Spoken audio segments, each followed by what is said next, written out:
Unfortunately, the Future Trunks arc is over, but we're going to have fond memories and not so fond memories of the arc that really was make it or break it for Dragon Ball Super. So on this video, I'm going to get together with Mike from Laughingstock Media, and we're going to talk about our 10 favorite things, the 10 best things about the Future Trunks arc in Dragon Ball Super. Greetings everyone, Cell here. Subscribe to this perfect channel and follow Geekdom on the social media platforms. That will be all. The Future Trunks arc has come and gone, and a lot of people are saying it was the best arc in Dragon Ball Super, and it's hard to argue. There was a lot of good stuff they did. Laughingstock Media is here with me right now. We're going to talk about our 10 best things, in our opinion, 10 things we liked about the Future Trunks arc. And if you head over to his channel, he's got a video called The 10 Things We Did Not Like About the Future Trunks arc. So you're going to get both sides of the perspective here. Let me introduce the man himself, Mike from Laughingstock Media. How's it going? Hey guys, it's Mike here from Laughingstock Media. How's it going? Yes, indeed. And like I said, guys, we're going to be discussing our 10. We've done these videos before. It's been a few months since we've done one. Mike's going to give his 5. I'm going to give his 5. And of course, we want all of you to tell us your 5 or 10 or however many things that you liked about this arc. So, Mike, what is your number 5 thing that you liked about the Future Trunks arc? Well, to start off, I feel like one of the things I really liked the most, and I guess my number 5, or the first thing I want to discuss, would have to be the reintroduction of some of the old ideas and concepts from earlier series in Dragon Ball. So, say, Future Trunks coming back, the reintroduction of the concept and idea of time travel, the Mafuba, and, the Potara earrings fusion, like so many cool concepts that they reintroduced into this arc that, kind of seemed like they were gone for good and that they were never going to come back. But now we finally got to see them again. And, you could talk all you want, I guess, about their, actual execution. However, I feel that the concepts themselves have always, been interesting. So reintroducing them is something I definitely liked. Yes, indeed. Dragon Ball Super, a big portion of why it's successful is nostalgia. So you're going to have them bring things back. Not just like that. You've also got Frieza coming back, last year for Resurrection F, even before Super did the arc. But Dragon Ball Super is built on nostalgia, so bringing those concepts back is going to try to bring that old fan base back. So there you go. Oh, yeah. Right. Now, my number 5 is the dark tone of the arc. This was one of the darkest arcs. Actually, when we look back on it, this may have been the darkest arc in all of Dragon Ball, including Z, GT, and Dragon Ball, because not just because of the ending, because the ending was ridiculously dark and unsettling in a way, but this arc, like Dragon Ball Super from the beginning, you have kind of characters goofing off, Beerus shows up and it was kind of threatening at first. Then you have the Frieza return, which was, whatever, hit or miss. The arc wasn't that great.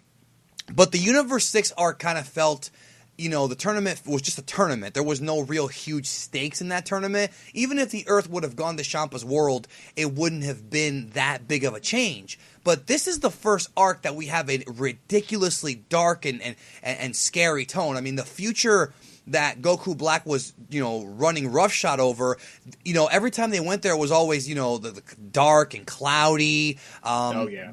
That whole, the way the art was presented. The first episode, we saw Future Bulma get killed. So they set the tone at the beginning of this arc so that everybody can say, whoa, okay, this ain't your daddy's Dragon Ball Super. Yes, the Universe 6 arc was fun. There was a lot of playful kind of, slice of life stuff. But no, folks, this arc, now we have to take this seriously. And to me, seeing that, especially when it first happened, at the beginning and the end were both very dark, I thought was refreshing and a welcome change for the series. And I hope we see more of it in the future.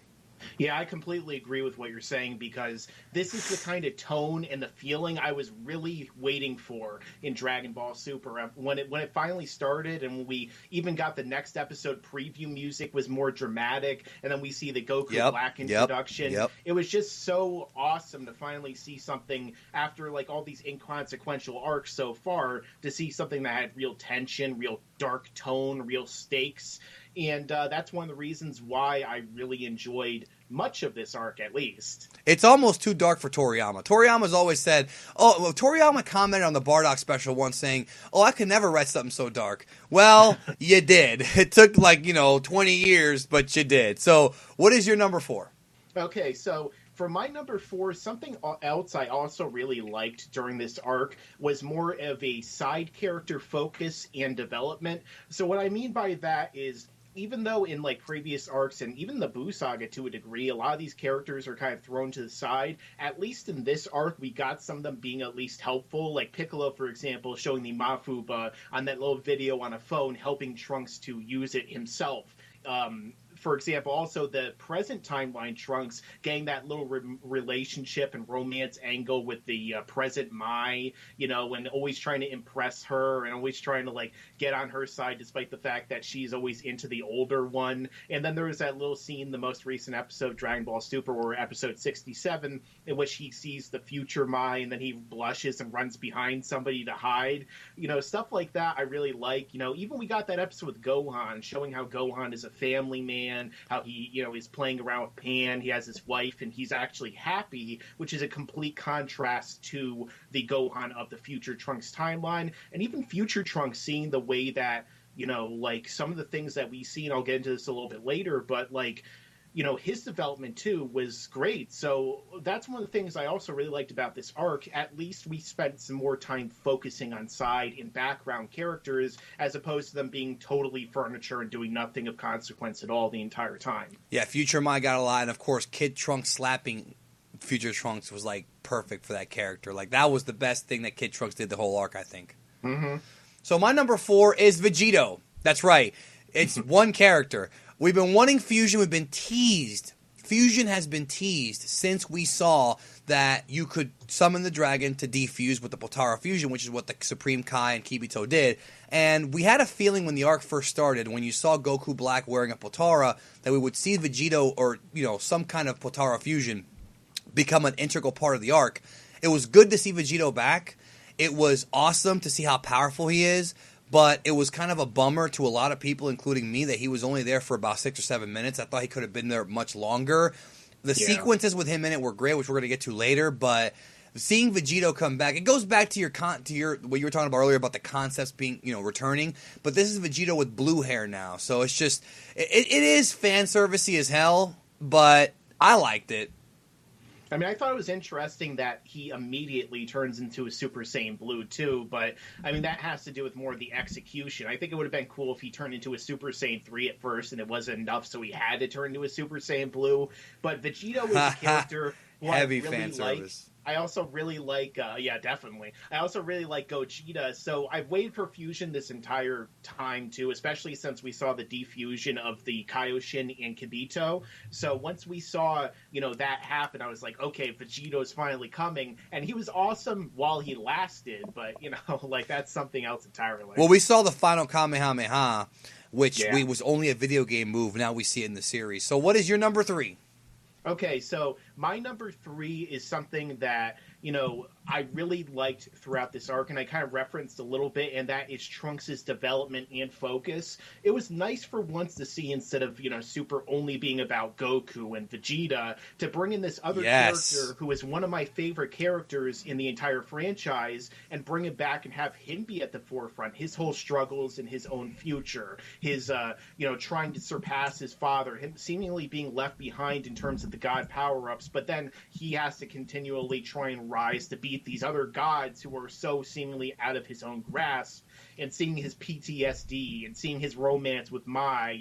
There were so many great examples of scenes that they did. For example, when he gives Mai the sensu bean mouth to mouth, that was kind of a nice little romantic scene that Toriyama doesn't usually do. There was a whole thing with Goku that happened immediately afterwards, but which still annoys me a little bit. But I really liked everything they did with Trunks in this arc for the most part. And, it continued to hammer home why he's really one of my favorite characters, because he really is so different than pretty much every other character in this show and in this franchise. Yeah, I agree with everything you just said. I can't even argue it. And he still didn't get a happy ending. So it's just crazy. We'll talk about that some other time. Mm-hmm. My number 3 is Goku Black. The villain and everything about Goku Black. The fact that he dressed like Luke Skywalker from Jedi, Masako Nozawa's incredible performance as Goku Black. I know a lot of people who grew up with the dub who switched over to being Nozawa fans because of this performance. Everything about the character was great. The cocky and arrogance of it. I mean, it was obviously it was Imasu, but just seeing when this first was introduced, the concept of an evil Goku or an evil version of Goku, it's such fan fiction trash, and we all kind of laughed at it, but the execution of this character I thought was great, and also the things that Zamasu did to become Goku Black, like kill Chi-Chi and Goten, still one of the most amazing scenes and most troubling scenes in Dragon Ball. Like I said, this is the darkest arc that Toriyama's ever written. It's even darker than like the history of Trunks, I think. I think it's even darker than that. So Goku Black is a winner, and you can say legit that Goku Black is maybe the best villain in Dragon Ball history. You could make that argument, and I don't know if I agree wholly, but it's hard for me to argue. It really is hard. Yeah, I pretty much agree with everything you just said. I mean, when I first heard the idea of a potential evil Goku and, time travel and future Trunks coming back, I know that did sound very kind of fan fiction-y, but once I actually waited and saw the execution of how they did it with this character in this arc, I was just blown away because it really was so much better than I was expecting. And that ties in also into what I also want to talk about next, which is basically my next thing I really liked about this arc was Zamasu and, his general backstory. And I know that he and Black are basically the same thing, but seeing this character, starting out essentially pure of heart, and as this Kaioshin who really is obsessed with justice and wanting to bring about, a better order to the universe, and really he believes that what he's doing is right, and having him turn evil, that whole Darth Vader turn essentially, although it wasn't about, Natalie Portman in this case, but seeing him turn to that dark side. Well, she's mortal. And seeing all this stuff happen, it was just great. It really does make me believe that he is perhaps the greatest Dragon Ball villain that we've seen yet. I mean, he might not necessarily be my favorite at this point, but he's definitely up there in terms of motivations, in terms of feats, bro. We've never seen. Yeah. I mean, okay, Boo blew up the Earth. We've never seen a villain literally consume a timeline to where Zeno had to destroy all the universes in that timeline to stop him. Like, we've never seen anything like that before. No, and it's awesome because that's also something I wanted to see in Dragon Ball. More gigantic, absurd feats of universe destruction and characters ascending to that level. So, honestly, everything with Zamasu, not to mention he turned into Gygas from Earthbound. I mean, we all got to remember that, too. But everything from Zamasu I just loved in this arc, for the most part, at least. But that comes down to the arc in general. Right. My number 2 is one that I think a lot of folks will agree with, and that's the fights. The fights were awesome, and that's going to tie into my number 1 as well, but there were a lot of good fights in this arc, and I would say out of the Dragon Ball Super fights, I would say that this arc did have the best fights overall. I mean, every arc had pretty much 1 or 2 really good ones. This one had about 3 or 4, and I just loved, Goku fighting Goku Black, Vegeta dominating Goku Black. I love even though we got it for a short time, the Vegito versus Mers Zamasu was great. The Trunks fighting Black for the couple frames here and there, I love the fights in this arc, and we also got for the first time ever a 2 versus 3 fight. We've never seen that kind of handicap match, It's the Attitude Era all over again in Dragon Ball, where we're seeing a handicap match. We've never seen anything like that before. Like the closest we came to that is like the Super Android 13 movie. Like that was for a little while like that. I liked it. Oh, yeah, I definitely agree with you on that part, too, because the fights in this arc were awesome. And, I really loved the different dynamics of the different people teaming up. Like you were saying, we had handicap matches. We had tag team matches like Zamasu and Black versus Trunks and Goku, which is one of my favorite fights in this series so far easily. That's something I've always wanted to see with the fights more often, because Dragon Ball usually comes down to one-on-one fights. But seeing people teaming up and fighting other teams, that's something that really kind of, made me very happy in special places, if we have to say that. Well, what's your number 2? Okay, so my number 2 would have to be the further establishment of lore revolving around the gods, Zeno, Whis, and Daishinkan. And that is because overall, I'm a huge lore person, a huge concept person. I love all these things like that.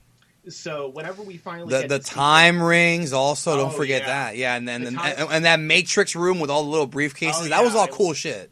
that was so cool. But like all these little things when they introduced him, Daishinkan being Lisa's father, and I guess Vados' father, for example, like all these little elements they added about these different multiverses, for example, with the timelines instead of it just being another timeline. Those are things I've always really enjoyed about this series, and them finally exploring more of it in this arc and making it so that we know so much more about the hierarchy and everything about that really made me happy because that's something I want to know more about. I kind of wish that Toriyama was more like J.R.R. Tolkien and just wrote all this stuff out so we could just read it all or consume it. But, incrementally showing it to us in these arcs is also a good thing to see, too. It was definitely, without a question, expanding the lore. That's one thing Super has done well, is expanding the entire lore. I mean, hell, you could even go back to the fact that Frieza's race can now unlock a higher evolution. Even that, even though it was a year ago, Resurrection After the movie, even that's new lore. We didn't know that. Is it an ass pull? Maybe, but it's new lore nonetheless. Well, Plus, that's Trunks' Dragon Ball weird Super. form. Yeah, and that's Dragon Ball Super in general. It is.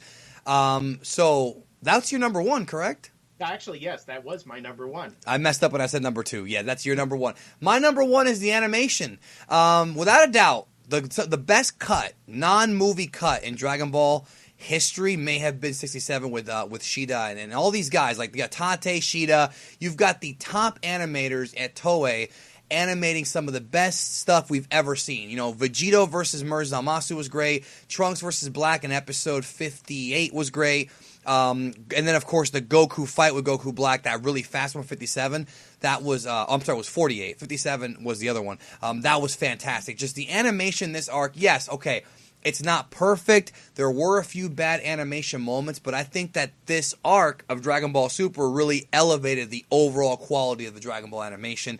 I thought it was my favorite thing about this arc. It looked great, and I really wish that the Resurrection F arc had this kind of animation. But going forward, we can presume that the series will have better animation like this, I would hope.